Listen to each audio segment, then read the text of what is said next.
Hello and welcome to Box to Box, the football talk show brought to you by Sportology TV, with myself, Ali Drew, and my co-host, Ouney. On part one of Box to Box this week, we were joined by Darren Bent, who spoke to us about Spurs and Aston Villa's seasons so far, so make sure you check that out. But we have another huge guest joining us in part two. Ouney, do you want to introduce? Of course. If you guys have been around in the early 2000s, you know this guy is. He was there, made his name with Reading, moved on to Chelsea, Aston Villa, Fulham, now doing bits on TV. You know, he's a bit everywhere. It's none other than the midfield maverick, Steve Sidwell. Steve, how you doing, mate? You all right? One intro that is. I'll take that any day. How's life treating you at the moment, mate?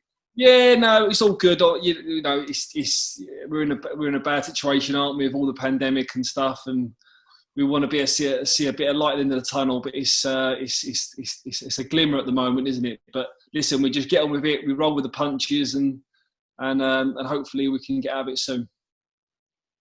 Well, before we start talking the current season and in the teams that you used to play for, a little topic that's come up this week, it's sort of in the news, some people are kicking off about it, is the pay-per-view games that are happening on Sky. Yeah. What is your opinion on that? Do you agree that it's like what a lot of people are saying, it's not ideal, they shouldn't have to pay extra? What's your opinion on it? I'm with the consensus really as well, that you know there's a pandemic going on at the moment. You know, there's a lot of financial restraints on families. A lot of them have had to cancel either Sky subscriptions or BT and broadcast rights. So I understand it from a football club's point of view, because they still need to generate money.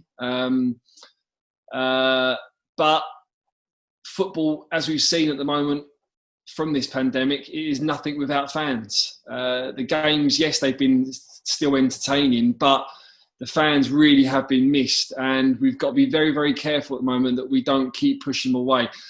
Ultimately, what will still happen is people will still probably pay for the games, because football is people's lives. Yeah. But it's probably left a sour taste in a lot of people's mouths, just because it's not the right direction to go at this current climate, in my opinion. Steve, I just wanted to talk about, we talked about how crazy 2020 is. I want to talk about this crazy handball rule that we've got in place at the moment. That's caused a lot of controversy this year. You know, VAR has played a massive part in the season in regards to the handballs. There's been numerous occasions that we could pick off. What do you make of it at the moment?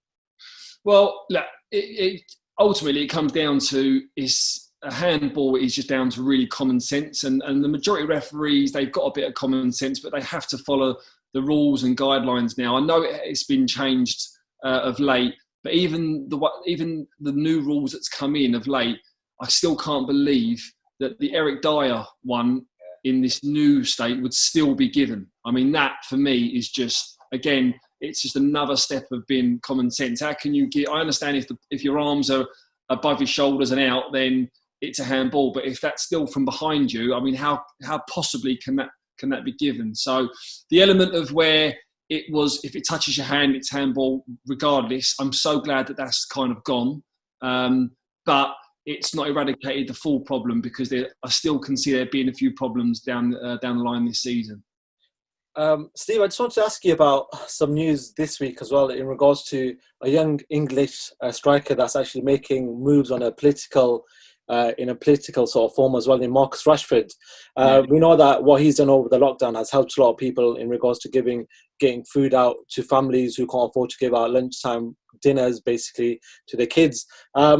You know, in regards to football and, you know, people that are that influential who are playing for the England team and are followed by people in the world and social media, what do you make of what he's done? Because he's used that platform that he's got and he's used it to the maximum to help other people out. What do you make of Marcus Rashford and the movement that he's got at the moment?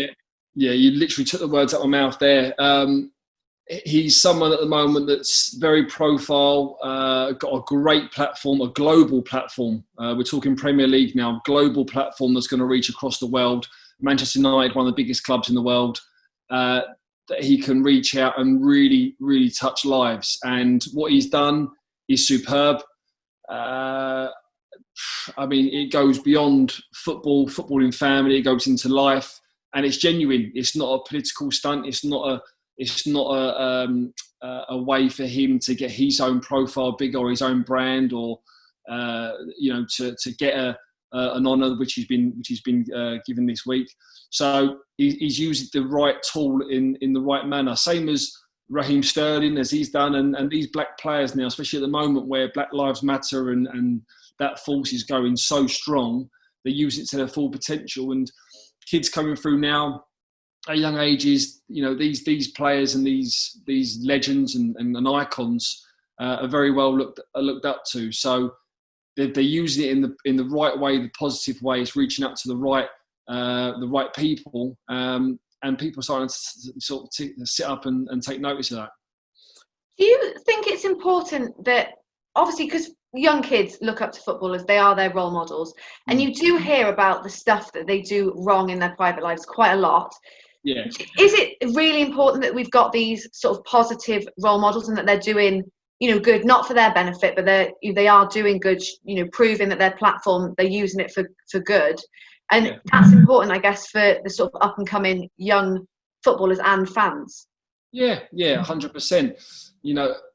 Not just them guys, but everyone that's got a platform now, and social media as well is so strong, and it's instant, isn't it? If they say one thing, whether they're driving home in their car or if they're at home, one click of a button, bang, it's everywhere and it spreads the word.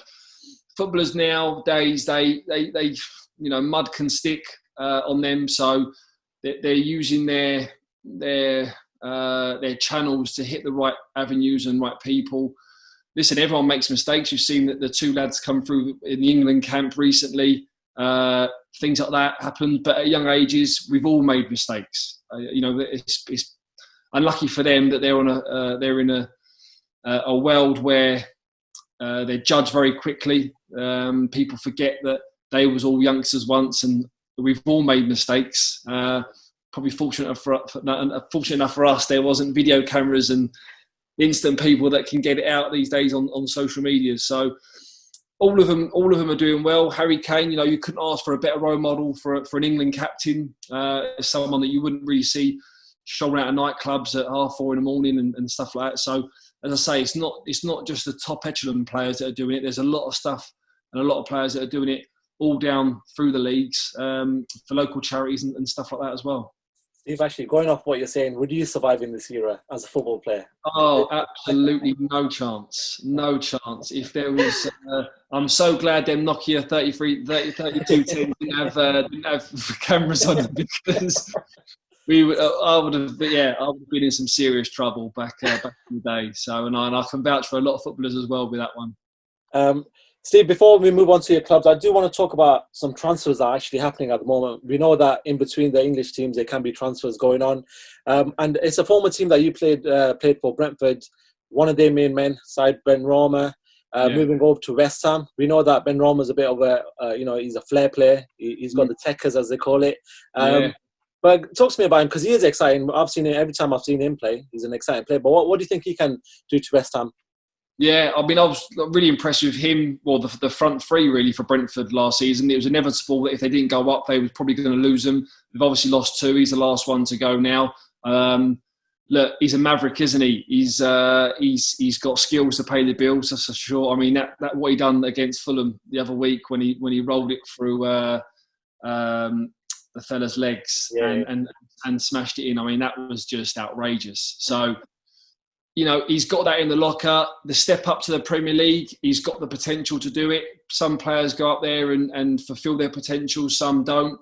I think it'd be the right club for him. It's going to be a challenge, I think, but it's one that he will relish. What will he bring to West Ham? He'll bring that attacking flair to the final third. I mean, not many players can see a pass, can make them quick decisions in split seconds in that final third. He's one that can do it. Yes, he's going to come up against a better calibre of defenders, but I'll still back him to score goals. So he'll definitely get sort of fans off their seats, not in the stadiums, obviously at the homes in their living rooms. So But he's an attacking player that obviously comes with a premium, and that's what West Ham have had to pay. Steve, you just mentioned Fulham there, so we'll start off, obviously one of your former teams. We'll start off just talking about them. They are yet to get a point this season so far. How do you think that they can regain the sort of good form that they showed in the Championship last season? How do you think that they are actually able to change it around and get that form back? Yeah, it's going to be very difficult. You look at them, the season they went down,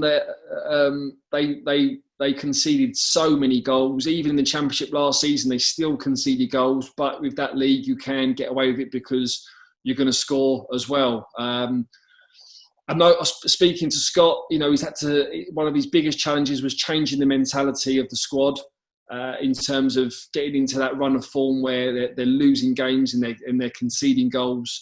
I know he's worked very hard on the training pitch in terms of defensive strategies and units to try and keep goals out. That's not really worked. So defensively, they really need to fix up, and they've dipped into the market of late and have added to their squad. Going forward, they can score goals. That's not a problem, especially with Mitrovic up top. But I remember the season that I was at Fulham when we got relegated, and it's so difficult because momentum is key, and momentum works when you're winning and you're challenging for titles or top 4 spots. And it's exactly the same as when you're in a relegation battle. When you're in a losing streak, it's so hard to break it. And then when you finally get a win, you go, this is the one. We can start getting a bit of building blocks now. And then you'll sort of lose the next one and draw the next one. There's not a rhythm that you can get to it. And you can never really put your finger on it because everyone is kind of still working really hard, but there's just that element of luck or stuff, games just don't go your way. But it's going to be difficult for Fulham this year. It's going to be very difficult. Scott's come out and said that they're going to lose more games than they're going to win. Is that the right approach? Is it a bit of negativity that filters through the team? The messages that you're signaling out. Scott's very passionate.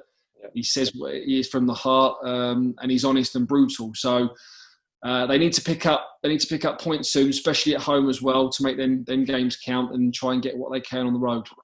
What did you make of the owner's son actually tweeting fans, telling them about their transfer activities? Because that's very unorthodox, and in a way, it could actually come back and bite you, because if you don't get them, fans are then tweeting you and harassing you or whatever it is. Because we know how football fans can get and how the frustration in football is. But yeah, what did you make of that? Because that was weird, because I've never seen that before. No. And again, it's someone that's very passionate, just like Scott, who come out and defended his team after and said, no, I'm not going to apologise for that performance because everyone, gave it their all. But you're looking at an owner that's probably used to more NFL and being in the States and that interaction with fans and maybe having to say something straight away. Looking back, would he change it? Probably yes. You've got to let the dust sort of settle a little bit and don't be emotional, because we've all made mistakes when we're tweeting or doing something when you're in an emotional state, and you can then regret it. So it's just another one of them little ingredients that probably the club didn't need at this moment. But again, in football, it's quickly forgotten about, and with a game coming this weekend, and hopefully they can get onto a winning start. Do you think that Scott Parker's the right man for the job? Obviously, inexperienced at the top league, managing the team. Do you think that that's who Fulham need? I think he's the right man for the job at the moment. Yes, Scott again is someone that when I played with him at Fulham was always destined to be a manager. He was doing all his coaching badges then. He was taking the steps into coaching. You could tell how much pressure was on him last season.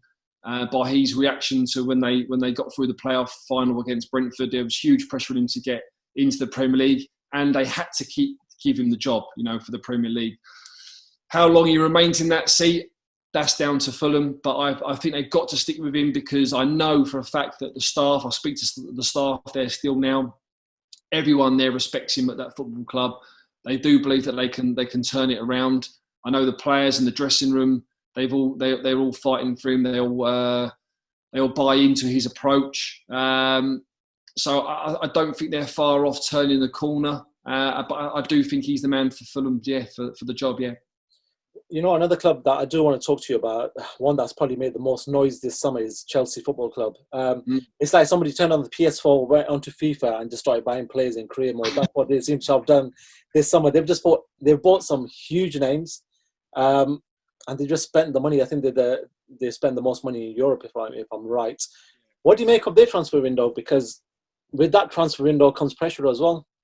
Yeah, but you've probably got to say that transfer window was coming. They obviously couldn't buy in the previous 2 transfer windows. They've had money from the Hazard deal. They've obviously lost Hazard. For me, one of the best players probably in world football at the time.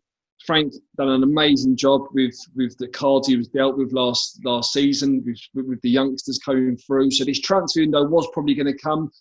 Did I expect that many names to come through the door? Probably not. Now he's got the pressure and the stress, I suppose, of picking his best team, which I probably don't know that he knows yet. And that's going to be a bit of time, because you've got to remember that this transfer window is sort of eaten into part of the season where internationals have come back as well late, and he hasn't really had a long time to have time on the training pitch with all these players, a real settled time. So I think there's going to be another stage where he needs to nail down his starting 11, because he has done a lot of chopping and changing so far. But look, that squad is capable enough to definitely win a Premier League title, for sure, in my opinion. But they need to gel. It's all well and good of going out and splashing the cash and buying individuals and buying great talent, getting them together and letting them hit the ground running is another thing. So the quicker that they can get used to Premier League football, because it is different. It's different to anywhere across Europe, and players have come out and said that already in the Chelsea squads. So the quicker they gel and the quicker they've got a sort of a good spine of the team and stuff, then the better that will be for Chelsea and for Frank. Actually, just going off the transfer window then, who do you think's been the best buy in the transfer window? That one player that stood out for you?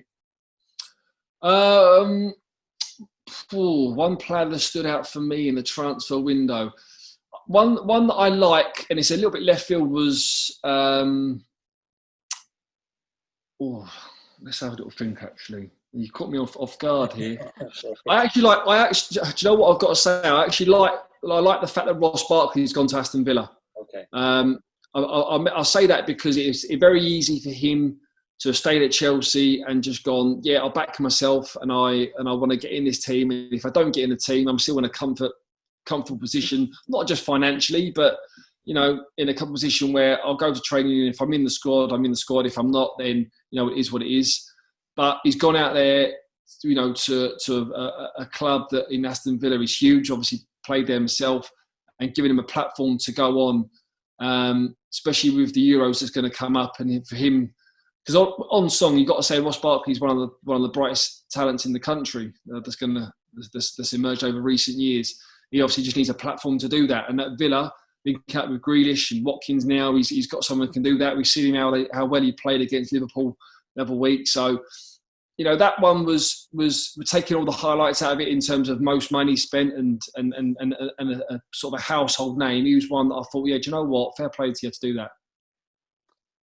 Just a topic that no one seems to know the answer to this, because part of it is, I suppose, the VAR and the more penalties, but there seems to be a lot more goals than normal this season. There is 100% more goals. Yeah. On that one day where it was a 7-2 and a 6-1, it's just unheard of. Do you think that is happening? There's more goals because of no crowds? I think because maybe there's people are trying different things, it's not working. Because there's no crowds, there's slightly less pressure. Do you think that's what is sort of resulting, as well as VAR and the penalties, to more goals? Yeah, I think it's a collection of things. One, definitely what you said there, the crowd makes a huge difference. I've played in games behind closed doors. If I'm honest, with them games behind closed doors, you do tend to try things, or other players tend to try things that they wouldn't necessarily do in front of a crowd, because they know they're not going to get stick or they're going to get booed at, and they'll try again. Some players thrive off not having a crowd there because of that reason. Some players don't thrive off it because they want to be an entertainer. They want that crowd, that buzz. When they do something, they want that roar behind them. There's that element. I think there's an element as well that I don't think everyone's up to speed yet in terms of fitness, match pace, match tempo, because of the quick turnaround from last season as well, and the short break. And then on top of that, you've got the penalties and the VAR stuff as well. So I think it's a collection of all the above. It's certainly entertaining. I think when we come back from the pandemic, the back end of last season, there was a lot of games, especially at the very, very first couple of weeks. There was 0-0s, half time, very boring, very laboured. Whereas this one is completely different. I mean, there's an entertainment value. I mean, it's goals galore. Steve, you know, I just want to talk to you about yourself in this present state that you're in. You're a football player. Now you've become this sort of media man. You're a TV pundit as well. And we were chatting to Darren Bent, and we talked to a few people who have taken the same route. And I was saying to Darren Bent yesterday that Danny Webber said to us, as a football player, you can't really talk about much. You've got to talk about, you can't really be opinionated, because when you ask the question by the press, you give them a general answer back and that's it. But now the doors have opened up for you. Now all the doors are open and you can just let yourself go. How's that been for yourself? How's that change been for yourself? Because now you can criticize or do whatever you want to do. People are going to listen to you for that. Yeah. I mean, through my career, I was good at giving opinions, but probably in a constructive way. People love players that go on. Broadcasters love players that would go on and have a rant, and they would just go in the presenters here. Yeah, keep them going. Let's just let them go. Just keep them just firing. So yeah, I was quite sort of opinionated back in the day and playing. But you're right, you've got to be a little bit reserved, because you can't.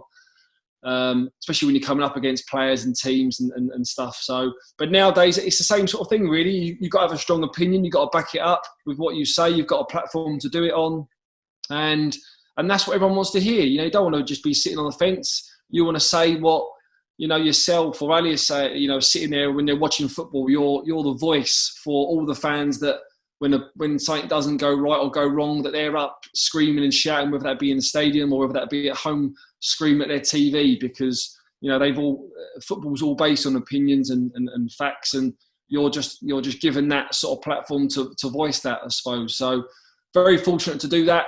I try to be honest and fair, and that's all anyone can ever ask for, really. You know what? I tell you one person who doesn't sit on the fence: Roy Keane. Roy Keane he does not sit on the fence. What do you make of Keane as a pundit? Like, he's one of them, Roy, isn't he? He's very similar to how he played. He doesn't pull any punches. He's straight down the line, and I think he's brilliant. You know, sometimes people say, "Does he play on that?" I don't think he does at all. I've come across Roy a couple of times, but that for me is how it is. And again, he's probably saying what a lot of people at home are sitting there thinking. You know, you know, he's TV gold sometimes, isn't he? Especially when he's sitting across whether it's a Jamie Redknapp, a Patrice Evra, Graham Souness on Sky. They don't know how to take him, you know. But you know, with that straight face now, he's one that if you're playing now and you're playing on TV, you're praying that Roy's not on that panel and you're having a good game, because if you're not, he's going to come down on you like a ton of bricks. Yeah, Man United were lucky. He wasn't, the day they lost to Spurs. Yeah, he was. He was not on that. He was not on the panel. I was gutted, but I bet they were glad that he was not. Yeah, not at half time. Yeah, if you're playing now, honestly, if you're playing now, and he's the one who's on. He's the one who's on the pundits list. Then expect it to get a battering as well, because it's not just on TV now. As I say, them snippets, them clippings, they're thrown straight on Twitter, Instagram, you know, social media. It flies around. So before you know it, you're getting pelters, and then your phone's going because you're getting battered on TV. So your mates are they're all jumping on board as well. There's no hiding place. There isn't. Steve, I wanted to obviously, me growing up, I watched a lot of yourself playing football. In the early 2000s, going up to 2010 and whatever else. You scored a lot of great goals, a lot of like memorable goals. What was that one goal that stood out for you? One goal that stood out for me. There was a few. The recent one when I was at Brighton, when I scored from the halfway line against Bristol City, that was memorable purely because Anthony Knockaert, his father, passed away literally 2 or 3 days beforehand. So he didn't play in the game, and the goal was dedicated to Nocky and his dad, which was obviously the celebration with holding up his shirt. My favourite goal for Fulham would have been one of my first goals, a volley against Pepe Reina. The circumstances wasn't great because I think we was 5-0 down at the time against Liverpool. But it was a sweet strike. But one that probably stands out was a goal for Reading against Aston Villa, and it was just a bit of combination playing midfield, a good 1-2 with Dave Kitson edge of the box, and just sort of like a Thierry Henry composed slotter in the far corner that capped off a man of match performance. It was live on TV as well, and it's probably a game that sort of took my profile up a notch as well. So it wasn't the most glamorous of goals in terms of volleys or great strikes, but good build-up play and a sort of a composed finish that everyone sort of has mentioned it, actually. A question that we always ask our former players, obviously out of all the teams you played for, who do you think the greatest player that you played alongside was? Oh, that's difficult. Chelsea, I mean, there's a list at Chelsea. Makalele's, Essie's, Balak's, John Terry's. Lampsey was superb. Frank Lampard, I've never seen someone train as professional as him. Didier Drogba, I mean, if you're talking match winners, Didier, you wouldn't really get a lot of change out of him Monday to Friday in training, but come game day, you know, when he said, listen, boys, give me the ball and I'll win this game for you, you know he was going to do that. I'd probably put Didier up there or Moussa Dembele, actually, at Fulham. Moussa was frightening. Moussa was so good, so good. And even when he went to Spurs, you look at all the things that previous players have done, previous teammates, and they say best player in the squad. A lot of them Spurs players would have said Moussa as well. Even Danny Murphy that we spoke to a couple of weeks ago, he said Moussa Dembele as well. Yeah, Moussa. Honestly, I remember when I first went to Fulham and I trained with Moussa. He come back from injury. I just signed and I trained on a Saturday because the team had an FA Cup game and I wasn't registered to play. And I'd never heard of Moussa, and he trained, and I come off, and we had to go to watch the first team after, and I got on the phone to Bobby Zamora, who was on the way to the game, and I was like, Bobs, who is this Moussa Dembele? I was like, he is unbelievable. And he was like, mate, tell me about him. Come from AZ Alkmaar. So I literally, on the way to the stadium, I typed in his name, and there was clips of him on YouTube of his goals at AZ Alkmaar, and I was like, and honestly, it's still got to be on YouTube now. If you type his name in and watch his clips, the goals that he was scoring out there was just outrageous. He was just so good. Defensively, defending so strong, but going forward with the ball, he used to just front people up like basketball players do. Would just go, come then, what way do you want to go? And just go bang, and just gone. So Moose would be up there as well. But a player for me that never really fulfilled his potential, his maximum potential. Maybe that might have been injuries, I'm not too sure, but a top player. And another question that I'd probably go forward and ask is, what are the best players that you played against? So you've shared a pitch with, basically. Yeah, against Ronaldo when he was on fire them last two seasons at United. He was unstoppable because he was one of the players that could go left, could go right. Even if you knew what way he was going, you couldn't stop him. The only person that could stop him was Ashley Cole. And he had him in his pocket a few times. In terms of midfield, Gerrard was just an absolute powerhouse. Scholes was just phenomenal. You couldn't get near Scholes. His football brain was brilliant. Lampsey playing against him, someone that's got to run off you. Out of all of them, I'd probably say Paul Scholes. Just because you go tight to him, he just pops the ball off. You drop back into position, he gets the ball again, you get tight to him again, he just pops it off. And then the one time you don't get tight to him, he has a little look, he has a glance, he knows he could turn, and he just sprays a pass and just puts one on a plate for Van Persie or for Van Nistelrooy, who just bangs it in the goal. And then everyone's looking at you to say, why didn't you get tight to him? And you're like, the one time he just does that and he just kills you. So yeah, Scholes, he was brilliant. He was one of the first shirts I got as well when I got into the Premier League with Reading. Funny story, I asked him for the shirt after the game, and he said, yeah, and he gave it to me in the tunnel. And I got into the dressing room, and I was like, I need to get this signed, because I probably, am I going to play against Scholes again? I don't know. So I remember walking into the dressing room, Manchester United dressing room, with his shirt and a black marker pen from our kit man.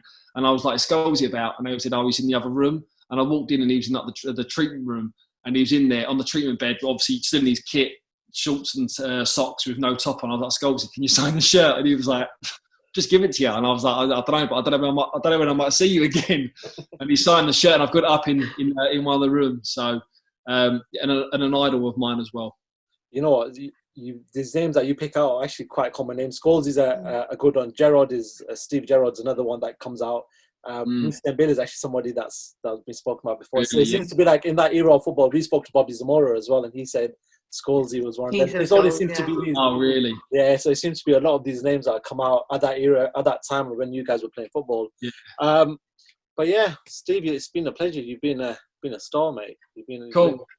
Thank you very much for coming on. I really enjoyed it.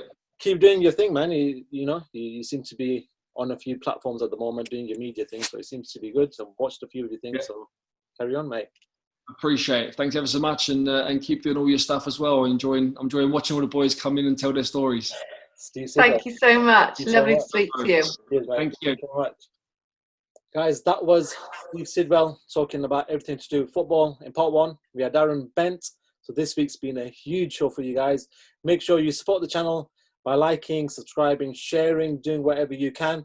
We also have our social media links at the bottom in the description below. So we're on TikTok, which I'm still trying to work out. I'm not sure if Ali knows what she's doing there as well. No idea with TikTok. Facebook, Twitter, and Instagram. So give us a follow, support the channel, and you know what? We will have some big guests for you coming forward. So yeah, thank you very much for tuning in. See you later.